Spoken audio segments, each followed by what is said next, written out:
L'UFC 269 était vachement sympa, particulièrement le main event entre Charles Oliveira et Dustin Poirier. Les deux sont venus très bien préparés et ont montré de belles adaptations qu'on va voir maintenant en séquence vidéo. Alors moi c'est ça que j'apprécie au plus haut niveau, c'est quand les deux athlètes viennent très préparés. C'était pas vraiment le cas dans le main event, ça fait un peu polémique, donc donne-moi ton opinion en commentaire, comme ça on pourra échanger par rapport à ça, et donne-moi ton opinion sur la carte en général et principalement sur le main event, parce que c'est de ça qu'on va discuter maintenant. Alors, pour une fois j'y pense, avant de commencer ma vidéo, si c'est pas encore le cas, abonne-toi à la chaîne. On est parti directement dans les séquences vidéo. Donc, première chose, Charles Oliveira est vraiment venu préparé, il avait son game plan en tête, mettre la pression, chercher à grappler, je vais pas dire à la première opportunité, mais c'était incorporé dans son game plan, ce qui était très intelligent, parce que comme je l'ai dit, Dustin Poirier, au cours de sa carrière, a démontré qu'il était capable de tenir sur 5 rounds, de tenir à une haute intensité sur 5 rounds, mais principalement quand c'est en grande partie du pied-point. Dès le moment où il y a beaucoup d'échanges en grappling, il commence à vachement fatiguer. Quand le combat fait pied-point, clinch, grappling, sol, grappling à la lutte, pied-point, on sent que son taux d'énergie diminue drastiquement. Khabib Nurmagomedov l'avait bien exploité, et même Dan Hooker avait su placer plusieurs takedowns, et on voyait vraiment physiquement en body language que Dustin Poirier fatiguait. Donc Charles Oliveira, il est venu sans être frileux pour autant, il est venu pour échanger debout, mais quand il y avait une opportunité de clincher et surtout d'amener au sol, il en profitait, et ça a vraiment payé pour lui. On a vu un Dustin Poirier un peu comme contre Khabib Nurmagomedov, qui fatiguait de plus en plus et qui n'a pas su tenir le rythme en grappling face à un excellent lutteur et grappleur en Charles Oliveira. Maintenant, Charles Oliveira est venu avec un bon game plan debout aussi, mettre la pression, et alors il avait des petites techniques par rapport au style de Dustin Poirier qui étaient très bien, très intelligentes, très bien vues et très bien appliquées. Notamment, et on va le voir en vidéo, deux grandes caractéristiques de Dustin Poirier, c'est sa défense avec le coude devant, et donc défensivement, c'est sa défense avec le coude devant.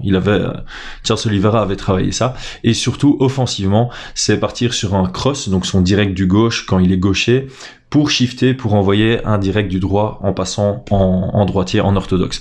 Et Joseph Duffy avait déjà montré quelques techniques pour contrer ça. J'avais montré ça dans une vidéo d'analyse avant Conor McGregor contre Dustin Poirier. McGregor avait tenté de réexploiter ça, mais avec un moins bon timing, et Charles Oliveira a utilisé cette technique, qu'on verra juste après, mais il en a montré d'autres qui étaient vachement intéressantes. On voit tout ça en vidéo maintenant. Donc j'ai pris quelques séquences qui étaient pour moi très parlantes, où on voit que l'un comme l'autre sont venus préparer, mais surtout les adaptations en direct. Donc c'est vraiment des adaptations qui avaient lieu on the spot, comme on dit en anglais, sur le moment. C'était pas quelque chose qui s'est passé dans le premier round et puis une adaptation qui a eu lieu dans le deuxième round parce que le coach a pu dire quelque chose ou parce que le sang-froid redescend. C'est vraiment c'est le niveau élite. C'est aussi simple que ça. C'est la description pour moi du niveau élite. C'est d'avoir une séquence dans le combat, de l'analyser, de la comprendre et de trouver directement une alternative qui fonctionne. Okay. Donc on va commencer ici, en tout début du combat, il reste 4 minutes 55 dans le premier round. J'ai fait une vidéo, on va dire chronologique. Première séquence que je vais analyser, c'est directement, ça fait 5 secondes que le combat commence. Dustin Poirier est mis sous pression, donc ça faisait partie intégrante du game plan de Charles Oliveira de mettre de la pression. On a un Dustin Poirier qui part sur justement ce cross pour shifter. Et ça, c'était très très beau, parce que c'est risqué, ce que Charles Oliveira a fait. Donc la première technique que Charles Oliveira a utilisée contre le shift de Dustin Poirier, c'est un crochet entre les deux crosses. Donc comme je dis, ici, Dustin Poirier part sur son cross du gauche, parce qu'il est en gaucher, hop, et puis là il veut passer en droitier pour envoyer son cross du droit, et entre les deux, pendant la rétraction du premier cross et juste avant l'extension du deuxième cross, il y a un court crochet qui passe à l'intérieur du deuxième cross de Dustin Poirier et ça touche. Je vais le remontrer. Donc on a le premier cross qui vient ici. Quand le premier cross part, qu'est-ce qu'on sait? On sait que Dustin Poirier va shifter et il va envoyer sa main droite après. Juste à ce moment-là, on a le petit crochet ici, vous voyez? Le petit crochet à l'intérieur, ça touche et la petite esquive juste derrière. Charles Oliveira était vraiment prêt à ça. Il a travaillé le coup d'œil là-dessus. Et puis, grosse pression. Et deuxième chose, qu'est-ce que fait Dustin Poirier défensivement? Très souvent, il vient défendre avec son coude droit. Bon, il est gaucher, donc avec son coude droit devant son visage et sa main gauche à sa tempe. Ça laisse très peu d'ouverture à la tête. Là où on trouve les ouvertures sur cette défense, c'est plutôt au corps. Max Holloway avait dit entre le deuxième et troisième round à son corner, he's blocking rears. Il avait une défense assez particulière. Donc, on a en garde ouverte, un des classiques en garde ouverte, je le dis beaucoup quand je parle de McGregor notamment, c'est le contrôle de main, le hand fighting des mains avant. Donc, Charles Oliveira contrôle la main avant de Dustin Poirier et il se rend compte que Dustin part sur sa défense classique, donc le coude devant son visage qui pointe vers son adversaire et sa main opposée qui protège la tempe. Très bonne défense. Donc que fait Charles Oliveira? Il vient attraper la main, il provoque la défense classique de Dustin Poirier, mais il va abaisser la main, il va faire un step-in pour casser la distance, ce qui lui permet d'être à distance d'envoyer son coude. Il faudra faire gaffe à son coude avant ici. Hop, je me plais, boum. Je vais peut-être remettre en arrière parce que ça va très très vite, mais très intelligent. Il attrape la main, il la descend et il passe son coude au-dessus de la défense de Dustin Poirier. Ça touche. Alors, deuxième système défensif. Deuxième système de contre de Charles Oliveira sur les shifts classiques de Dustin Poirier. Donc encore une fois, on est toujours au tout début du combat, là, ça fait 15 secondes qu'on a commencé. Dustin Poirier essaie de mettre la pression avec son shift classique. Donc ici on le voit très bien, le shift classique. Il va partir sur son direct du gauche, hop, et puis il shift. Et là ce que Charles Oliveira cherche à faire et réussit, c'est un contre synchronisé. Donc il va contrer le deuxième cross de Dustin Poirier. Maintenant Dustin Poirier étant droitier, il est en train d'envoyer son cross. Charles Oliveira le sait, donc il va esquiver sur l'extérieur. Et pendant qu'il esquive sur l'extérieur, lui va envoyer son direct en pleine poire de Dustin Poirier. Hop. Ça fait 15 secondes que le combat a commencé. Ça fait 2 fois que Dustin Poirier shift. Et ça fait 2 fois que Charles Oliveira a une bonne réponse et 2 réponses différentes. Il est vraiment venu, il a analysé Dustin Poirier, il a trouvé des techniques que personne n'avait utilisées avant et il les a exploitées correctement. Bon, celle-ci, elle avait été utilisée par Joseph Duffy, mais en délayé, c'est-à-dire que Joseph Duffy faisait un double désengagement, il désengageait sur le premier cross, il laissait Dustin Poirier shifter en droitier, envoyer son direct en droitier, il esquivait le deuxième direct et puis il revenait avec un contre là-dessus. Ici on est sur un contre synchronisé sur le deuxième cross, donc très très bien vu de Charles Oliveira. Je vais toujours revoir, ouais, alors, stop, j'ai pas envie de me faire striker par l'UFC. Il n'y a pas que Charles Oliveira qui est venu préparer. Ici, il y a le classique recul du buste, revenir avec le direct de Dustin Poirier, que j'apprécie énormément. Donc, Charles Oliveira engage sur un crochet avant. Dustin Poirier recule du buste. Donc, la tête de Dustin Poirier est ici. Charles Oliveira va donc viser là où se trouve la tête de Dustin. Dustin, il doit un tout petit peu reculer, hop, pour esquiver. Je vais avancer. Il esquive de justesse. Et étant donné qu'il esquive un crochet de justesse, son direct à lui est à bonne distance pour faire mouche. Boum, le petit direct qui vient toucher. Charles Oliveira reste à l'échange. Et ici, rebelote. Dustin Poirier part sur son direct. Et on vient chercher le clinch. Là, on voit donc le classique. Il envoie son direct. Charles Oliveira sait ce qui va se passer. Dustin Poirier va shifter pour envoyer son bras droit. Au lieu d'envoyer le crochet à l'intérieur, il vient chercher le clinch pour casser la distance. Là, on voit que sa stratégie révolvait aussi autour du clinch et du grappling. On vient chercher le clinch et là, il y a directement un uppercut qui sort et un genou au corps. Et le genou au corps fait mal, ça fait reculer Dustin Poirier. Adaptation de Dustin Poirier. Donc qu'est-ce qui vient de se passer? Il reste 4 minutes, c'est important de regarder. Donc on est toujours dans la première minute de combat. Hop, je vais revenir un peu en arrière. Comme ça, il faut bien voir le mouvement. Voilà. Donc, Dustin Poirier envoie son direct. Il shift. Et là, on a Charles Oliveira qui vient enrouler la nuque de Dustin Poirier pour avoir le single collar tie, comme on appelle le clinch du côté gauche. Là, il vient chercher le clinch. Ok, on avance, on va voir la technique d'après. On est littéralement 20 secondes après. Il reste 3 minutes 42. Dustin Poirier rebelote. Il part sur son direct du gauche pour shifter. Mais là, il sait. Il se dit, Charles Oliveira, il m'a étudié. Il veut chercher le clinch ou le crochet avant. Donc, il l'envoie. Et regardez le petit mouvement de tête là de Dustin Poirier. Hop.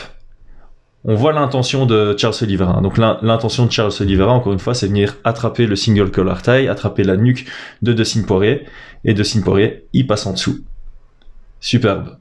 Mais, en passant en dessous, il y a le frame de Charles Oliveira, et Charles Oliveira avait bien ses automatismes en place, et il vient remettre un petit coup de genou à la midsection. C'est un mini détail, hein, mais c'est juste splendide.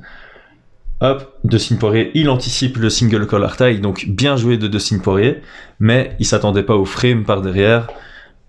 On a le contrôle et on a le switch genou au corps. Très très beau. Ok, donc là, on est encore une fois une vingtaine de secondes plus tard. Charles Oliveira, il s'est dit, ok, maintenant il a anticipé que je veux prendre le single collar tie, donc là on a vraiment sur plusieurs couches d'analyse, hein, en live. Alors voilà, cette étape, on attend le direct de Dustin Poirier. On sait que Dustin Poirier, il va partir vers le bas pour éviter le clinch. Et donc qu'est-ce qu'on fait? On crée la collision, on vient envoyer un uppercut. Quand quelqu'un abaisse sa tête pour créer une collision, c'est un coup qui vient d'en bas, notamment le uppercut. Donc on est vraiment sur, ok, j'ai fait ça, t'as fait ça, donc moi je vais adapter comme ça. Ah, t'as adapté comme ça, donc moi je vais adapter comme ça. Moi, t'as adapté comme ça, je vais adapter comme ça. Il y a vraiment plusieurs couches d'analyse. C'est absolument spectaculaire de faire ça en plein milieu d'un combat. Alors, il n'y a pas que Charles Oliveira qui a fait des belles choses, hein, dans ce combat. Ça, j'apprécie particulièrement. C'est très simple. C'est envoyer une frappe, ça touche, et puis envoyer la même frappe sur une autre cible. On a des armes, l'adversaire a des cibles, j'envoie une arme sur une cible, je feinte que j'envoie la même arme sur la même cible et j'attaque une autre cible. C'est très beau. Pour tous ceux qui ont regardé le Cage Warrior ce week-end, Kingsley Crawford a fait exactement la même chose contre Liam Gittins. C'était très très beau à voir. Donc, direct au corps, regardez la position de Dustin Poirier. Donc, il avance sa jambe avant, il plonge, ok, il est fort bas. C'est un direct au corps qui vient. Juste après, même séquence, il plonge, il met sa tête vers le bas, donc de nouveau, même posture, sauf que la même arme, au lieu de partir vers le corps, elle part vers la tête. Là, boum. Charles Oliveira s'attendait à un coup au corps, et c'est un coup à la tête qui vient. Ok, cette séquence, je vais juste la montrer pour la gestion de l'espace. Ça, c'est quelque chose auquel très peu de gens font attention quand ils regardent un combat. Il y a que le niveau vraiment élite de chez Elite qui a ça automatisé dans leur style, c'est la gestion d'espace, reprendre le centre tant que possible. Donc j'ai fait exprès de montrer un peu avant, parce que ici, clinch, genou sauté au corps, très belle technique. Dès qu'on sort du clinch, voilà, c'est ça. Charles Oliveira est contre la cage, Dustin Poirier est au centre, on sort du clinch, hop là. Une seconde après, Charles Oliveira reprend le centre. Petit détail, mais ça lui permet de garder le contrôle de l'espace. Alors, ça c'est ma séquence probablement favorite. De nouveau, Dustin Poirier part sur son cross, son shift, et là, Charles Oliveira vient mettre le frame.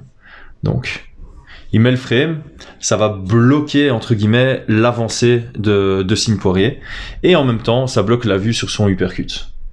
Boum, le petit uppercut qui vient derrière. Donc encore une fois, le frame, Dustin Poirier qui veut passer en dessous, et l'uppercut qui vient bien toucher. Comme je le disais, quelqu'un qui s'abaisse, l'uppercut, une très très bonne stratégie. Ah, j'aurais dû faire la pub pour Brian Boulan, tiens. Brian avait mis ça contre Liam Gittins. Il avait mis un frame du bras avant, uppercut arrière, knockdown. Désolé Brian, mais j'avais déjà fait la pub de cette séquence dans une autre vidéo. Alors, adaptation de Dustin Poirier par rapport à ça. Charles Oliveira sur le shift, qu'est-ce qu'il veut faire? Frame, uppercut. Ok, comment esquiver l'uppercut? C'est un coup court, donc je vais simplement reculer. Recul du buste de nouveau, et puis le crochet derrière. Et ça provoque le knockdown. Hop, on remonte. Direct, il fait croire qu'il part sur son shift cross. Il sent Oliveira qui veut attraper la nuque, mais il la recule, comme ça il n'a pas accès. Il y a l'uppercut qui arrive, on l'esquive de justesse, et il y a un crochet qui vient par derrière. Et c'est le knockdown. Très très beau. Ok, là on arrive dans le deuxième round. Je vais faire une pub, et puis on parle du deuxième round. Ok, donc, début du deuxième round, ce que j'ai beaucoup aimé, c'est plutôt l'adaptation de Dustin Poirier ici. Le premier round, clairement, à la fin, je me suis dit, il nous offre un très beau combat, l'un comme l'autre, mais ils vont jamais tenir ce rythme-là pendant 5 rounds. Donc j'étais vraiment en train de me dire, ok, est-ce qu'ils ont tous les deux une stratégie de finaliser ça rapidement? C'était clair et net, vu l'intensité du premier round. Mais a priori, à la fin du premier round, que ce soit dans un camp ou dans l'autre, on aurait pu se dire, ok, le mec est durable, il encaisse mes frappes sans trop broncher, même s'il y a eu un knockdown. Je sens que je vais galérer à le finaliser. Je vais peut-être un peu commencer à réfléchir à la décision. Je vais diminuer mon rythme de combat. Et on a un Charles Oliveira qui est venu dans le deuxième round avec toujours cette intention de mettre la pression et peut-être une plus grosse intention de grappler. Dustin Poirier, quant à lui, il a dit « Ok, tu sais quoi, maintenant j'ai commencé à diminuer l'intensité et plutôt chercher mes ouvertures. » On l'a vu envoyer un jab et reculer, alors que pendant quasi tout le premier round, il initiait avec son direct. Donc il change un peu de stratégie et je trouvais ça intéressant. Charles Oliveira vient casser la distance assez rapidement. Ça fait que 40 secondes qu'on a commencé. Et ici, j'ai beaucoup aimé ce scramble pour plusieurs raisons. Donc, grosse pression de Charles Oliveira. Au clinch, il a une pression incroyable. Là, il a un body lock avec un squeeze assez puissant. Ce qui est important à regarder, c'est ceci ici. Donc, ça s'appelle le Wither ou le Overhook. Dustin Poirier garde ça, évidemment, parce que si il n'a pas son bras ici, mais qu'il met son bras au sol, Charles Oliveira prend son dos, tout simplement. Alors, je vais avancer vraiment au ralenti parce que la façon dont Charles Oliveira va vers le dos, c'est ce que Ben Askren explique dans ses DVD, si certains l'ont. C'est une stratégie que moi j'aime beaucoup. Donc là, d'abord, il essaye de l'amener au sol en espérant que Dustin Poirier lâche, en se disant, ok, je vais le faire tomber, il va lâcher pour prendre son équilibre avec sa deuxième main. Et Dustin Poirier ne lâche pas. Ok. Donc, on voit pas très bien la structure, mais ce que va faire Charles Oliveira, c'est son bras est enroulé par celui de Dustin et il a son bras dans le bas du dos de Dustin. Ce qu'il va faire, c'est qu'il va enlever son bras du bas du dos de Dustin, faire passer son bras entre leurs deux corps et puis passer en dessous du bras de Dustin Poirier pour venir chercher son dos. Donc, je vais essayer de l'expliquer sous la séquence ici. On le voit plus ou moins bien ici. Le bras de Charles Oliveira, il vient ici et il est dans le bas du dos de Dustin Poirier. Celui de Dustin Poirier, je vais prendre une autre couleur, ça va mettre un peu de temps. J'aime bien parce que c'est fort dans le détail. Le bras de Dustin Poirier est là. Hop, je reprends du bleu. Pour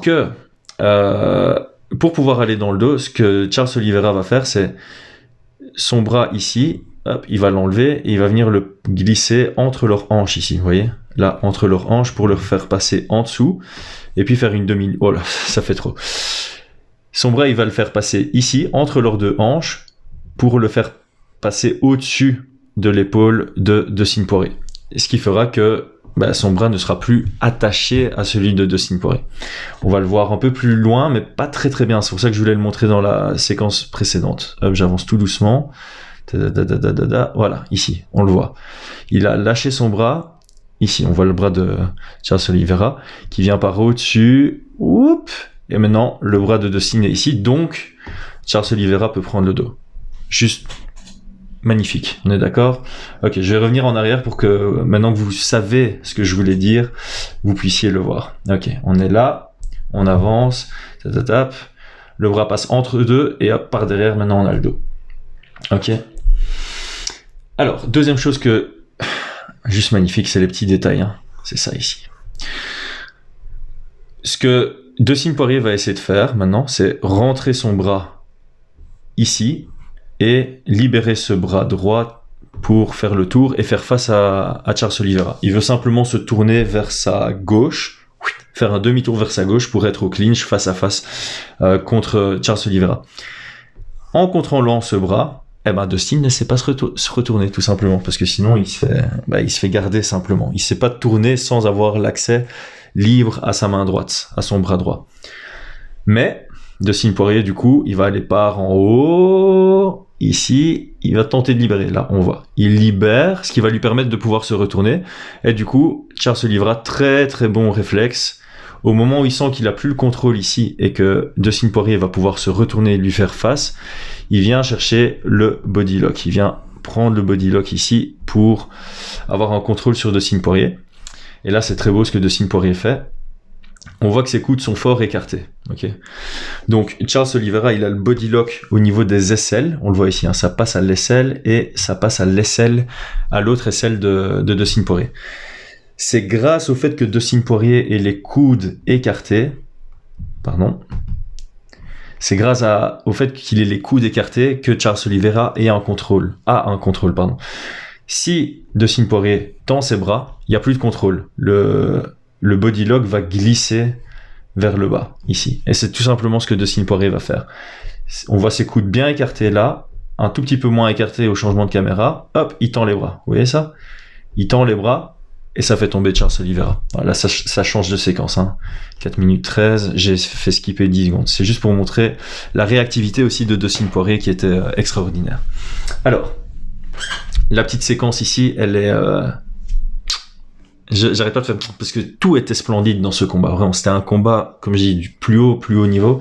Et je veux vraiment rentrer dans le détail parce qu'il y a tellement de choses qui se passent qu'on voit pas spécialement. Alors ici, ce que je veux montrer, c'est... Voilà. Là, il y a un petit moment où on voit... Donc ici, il y a un contrôle de poignet. On voit vraiment que Charles Oliveira a son pouce et ses 4 doigts autour du poignet de Dustin Poirier. Et il y a une légère transition de triche où on voit ici, il a rentré ses doigts dans le gant. On le voit pas très bien, mais on sait, hein, vu l'angle qu'il a, s'il a pas rentré ses doigts dans le gant de Dustin Poirier peut retirer son bras sans problème. C'est de la triche, certes. Mais, ce qu'on dit toujours, c'est les grands champions, ils sont prêts à tout pour gagner. Et ça montre juste un mindset. C'est une petite triche, certes, pas super honnête, mais on est dans un combat on essaye de gagner. That's it. Aldo, le nombre de fois où il a grippé la cage quand il était champion. McGregor, le nombre de fois où il tire sur les shorts quand on essaye de grappler contre lui. Anderson Silva contre Chelson aussi, il a grippé le short. John Jones, il est toujours un peu limite au clinch contre Glover Teixeira. C'est pas interdit ce qu'il fait, mais c'est quand même schmet. Donc ici, voilà. Petit détail, il vient rentrer ses doigts dans le gant de Dustin Poirier. Dustin Poirier ne s'en plaint pas, mais petit détail, c'est le mindset du champion. Alors, ici, on était sur un triangle, puis une tentative de clé de bras, et puis ici, il va partir sur l'omoplata. Le petit détail qui est très important, hop, c'est ceci ici, là. Il vient contrôler la jambe, il va changer d'angle, exprès, voilà. Au moment où il fait ceci, il sait que Dustin Poirier va se dire, ok, menace d'omoplata. La défense classique pour l'omoplata, c'est le cumuler avant. C'est rouler ici pour pas laisser l'angle à l'adversaire de finaliser la soumission. C'est grâce à ce contrôle ici, au moment où il transite, voilà, c'est ça. C'est grâce à ce contrôle-là qu'il va contrôler le cumulet de Dustin Poirier. Il sait que Dustin Poirier va vouloir défendre en faisant un cumulet, mais c'est grâce au contrôle de jambe, on va le voir au ralenti, hop, voilà, ici. Il contrôle la jambe pour empêcher Dustin Poirier de finaliser son cumulet. Ici, on le voit d'ailleurs très très bien. Il contrôle cette jambe-là, ce qui fait que Dustin Poirier ne sait pas faire un cumulet et puis se relever. Il est obligé de rester au sol et hop, de recomposer la garde. C'est juste grâce à ce petit détail ici, enrouler la jambe, qu'il a pu garder le top control et gagner l'entièreté du round. C'est juste ça, c'est des petits détails. La plupart, ils n'auraient pas pris n'aurait pas pris le pied, il se serait concentré sur le bras pour finaliser l'omoplata, l'autre aurait roulé, fait un cumulé, et puis on se serait retrouvé debout. C'est un tournant du match, selon moi, ça. Alors, potentiellement un tournant du match. Voilà, après ça, Dustin Poirier, comme je le disais dans ma preview, American Top Team, ils sont très forts pour utiliser la cage pour se relever. Ici, on est à l'ouvert. Je pense que Dustin Poirier était totalement conscient que s'il essayait quoi que ce soit, que s'il jouait garde ouverte, que si il essayait de sweep ou de se relever, il allait laisser trop d'opportunités à Charles Oliveira de passer la garde. Donc, il a voulu fermer le jeu. Son objectif, c'était garde fermée, body triangle, attraper la nuque, ne pas laisser Charles Oliveira se relever, dans l'espoir que l'arbitre considère ça comme un combat, enfin un échange inactif au sol et les relève par lui-même. Charles Oliveira, intelligent, il est resté patient, il a créé son espace, il a envoyé des petites frappes, c'est resté actif, il a eu un contrôle pendant 4 minutes. Dustin Poirier était cuit après, vraiment cuit. Ok, on va passer à l'analyse de la séquence de fin. Après ma petite pub.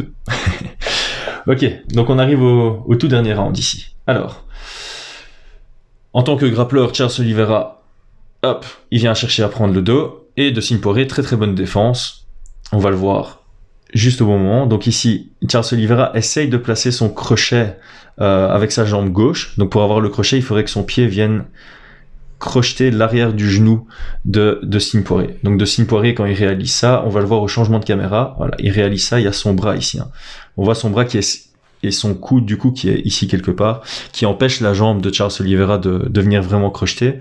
Et on va voir qu'il va sortir la jambe de Charles Oliveira en un coup. Allez. Voilà, ici.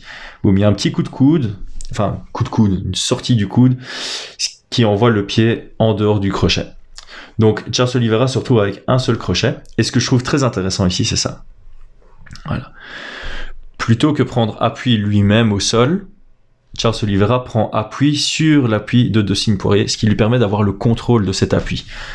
C'est vraiment des petits détails qui font toute la différence. Alors, ici j'ai avancé simplement. Donc là, il y a une petite dispute, il n'arrive pas à mettre son crochet. Donc qu'est-ce qu'il se dit ? Je vais attaquer la nuque. Et quand je vais attaquer la nuque, Dustin Poirier va défendre la nuque et je vais avoir l'opportunité de placer mon deuxième crochet. Donc la qualité d'image est pas oufissime, mais on voit très très bien que voilà, ici Charles Oliveira vient menacer l'étranglement arrière. On voit qu'il a pas son deuxième crochet. On va voir la jambe apparaître ici. On va être attentif ici. Maintenant que Dustin Poirier est concentré avec ses deux mains, ses deux bras vers le haut, un bras ici, l'autre bras ici, eh ben, il y a l'opportunité pour passer le crochet. Donc, Charles Oliveira, tu veux pas que je mette mon crochet ? Fine, tu le défends très bien. J'attaque ta nuque. Une fois que tu défends la nuque, je place mon crochet. Tu vas rapidement défendre le crochet. Et là, je vais finaliser l'étranglement arrière. Donc, hop, on voit la jambe. Vous voyez là ? Pop ! La jambe apparaît. Et on vient chercher le deuxième crochet. Je pense pas que j'ai laissé la séquence d'après. Après ça, il finalise 30 secondes plus tard. Donc voilà. Superbe performance de Charles Oliveira. Très belle performance aussi de Dustin Poirier, ce qui nous a offert un magnifique combat. J'espère que l'analyse des séquences vidéo vous a plu.